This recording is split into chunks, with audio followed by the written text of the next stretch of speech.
Hey guys, Professor Bill, Comic Book University, and Nightwing, issue number 78. I'm stupid. I didn't get the book. I didn't think that this was going to be worth getting. I haven't been happy with DC for a while. Ever since they broke up the stuff and started doing the things with the stuff in the future state and whatnot, I just wasn't interested. I had no care. I didn't know that Tom Taylor jumped on a Nightwing book. Wow.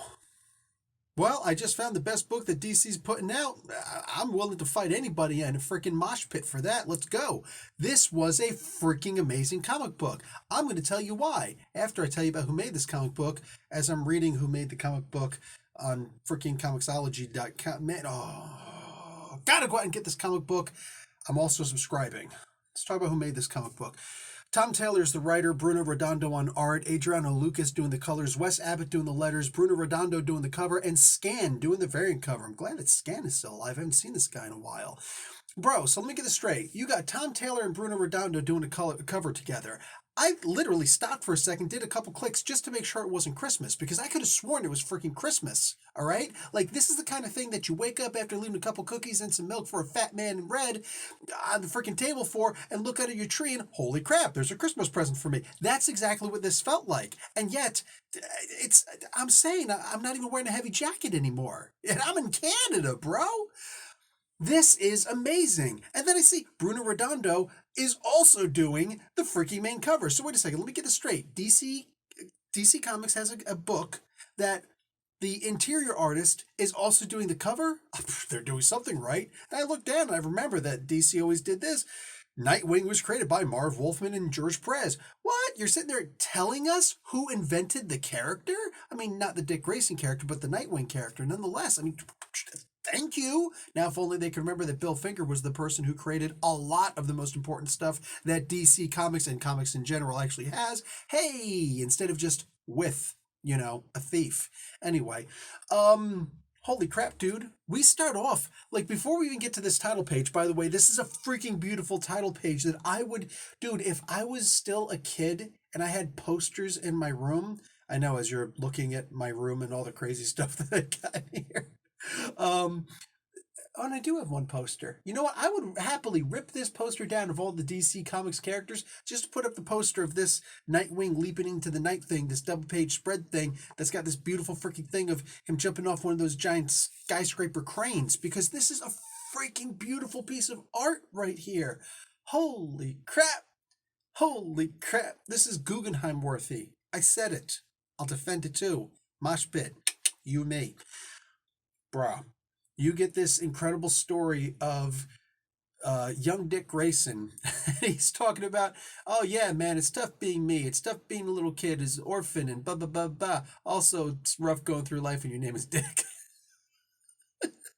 After the one guy just calls him Dick.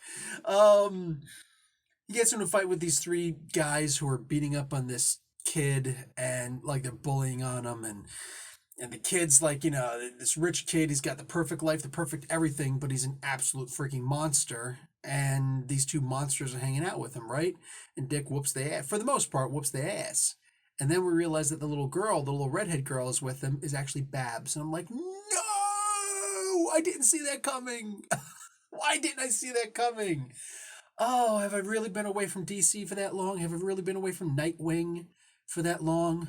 So then we jump right into Bloodhaven, and what happens? What happens? Tom Taylor goes the exact opposite way that Donny Cates does, and he has Nightwing save a dog instead of murdering a dog. Yeah, that right there, like, sorry, I need to buy this book twice, and I'm going to buy this book twice, because I bought it on Comixology. I'm going to buy the physical copy too. Bruh, this is an amazing comic book. I'm telling you, this is pull list. This is weekly pull box. That's what this is. Holy crap, this book. Now listen, I haven't been reading as much Nightwing as I'd like to have been reading Nightwing, but this is so good. This is genuinely the best comic book that DC is putting out right now, and I don't care that I haven't been reading the other comic books. I haven't liked a lot of the other stuff that I've seen. I completely skipped over issue number 101, or, well, no, 106, I think it was, of Batman recently. Like, I just don't care. I just don't care anymore for the most part. DC's just pissing me off. But what are some of the things that we see in here? Well, the rest of DC Comics is talking about, oh, we're going to establish timelines and we're going to establish new continuity and we're going to establish this and that and the other thing and knick-knack, paddywhack, give a dog a bone. How about you shut your mouth before I kick your ass all the way home, mother fathead? Bruh, I'm so tired of DC's nonsense. And then Tom Taylor comes along, and what does he do? He has a moment in here where Babs, as a kid, says, wow, you live in a castle. Do you have a dragon in the moat? Like, no. Do you have dishes that come alive and sing? Ah. Now, yeah, there's a reference to Beauty and the Beast, but look what just happened. Tom Taylor, without even batting an eye, just established timeline. Think about it. That means that when they were kids or earlier, the Beauty and the Beast came out. And it could be the Beauty and the Beast cartoon, the original, or it could be the new one with Emma Watson. Don't know, don't care. But at the end of the day, Beauty and the Beast is a thing in their timeline, which means it's not back in 60? No, earlier than that. Shoot, 1939 was Batman created? 38, 39, something like that. Anyway, yeah, man, come on. Little things like that, they establish continuity, they establish timeline, right? They tell you what's going on. Tom later on has a moment in here where he also makes fun of the idea of a dog getting shot in the head and losing its memory and driving a taxi cab, because I'm sure that's not a reference to anything that just happened recently in the Nightwing comic books. Genius. Pure genius. There is so much fun in this comic book that by the time, and there's still a story. We establish who Nightwing is. We establish all these great things. We establish his finances also in a very heartbreaking way, which is basically making lemonade out of lemons, right? Alfred's dead. Bruce is broke. Alfred didn't expect himself to die. He also didn't expect Bruce to lose his fortune. Remember, that happened after Alfred died, which means that in the will, he would leave the money to Nightwing, not to Bruce. Bruce already has his billions. I am so if I could find one nitpicking mistake, it's that when Alfred says, I write a new version of this letter every year, he also on the same page says, I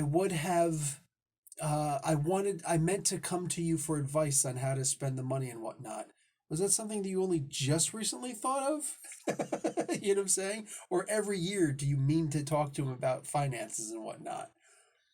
Literally, it's a little tiny bit of nothing, because that's how perfect this comic book is. I have said multiple times that Tom Taylor is a gift to the comic book community, and people need to stop relegating this guy to the background. I don't care about Bendis. I don't care about King. And it's not meant to be disrespectful. I'm saying in general, like, I would take a Tom Taylor book over a freaking Donny Cates book any day of the week. It's that simple for me. Taylor knows how to custom tailor a comic book to our liking. It seems like the man is unstoppable. Whatever he picks up as his pet project, you can't top it. You can't beat it. You, for the most part, can't imagine it being any better than it already is as it's presented to you. That doesn't just happen. This is a man's who understands comics and the characters and the stories and the backgrounds and the continuity. And in order to get a timeline, you also have to have a pretty decent understanding of the universe, don't you? This man makes it look effortless. I forget what the joke was, but there was one where every time that something cool happened, the guy would just say, butter. And that's exactly what this is. Tom Taylor, he comes up, he's going to do a comic book, and by the time it comes out, slips out our hands. Why? Because it's butter. I could go on about the excellent content of this comic book, But what I'd rather you do is go out and read the comic book. Go out and buy the comic book yourself. Physically buy the comic book. Guys, show DC what's what. Go out and buy this comic book. Slap DC in the face and wake them up that there are great writers out there who aren't getting the credit that they deserve. It's Nightwing. You can't tell me there's people out there who are just like, I mean, yeah, Nightwing, whatever. No, if you're watching this video, it's because you know what Nightwing is to the DC universe, to comic books in general. It's Nightwing. This is amazing. Make sure you grab this one. And if you want, just for the sake of conversation, just to be silly, why not buy two? I'm going to. It's mostly because I made a mistake, but whatever. It is what it is. Grab this comic book, guys. I'll talk to you later. Like the video, watch an ad. Professor Bill, Comic Book University. Class dismissed.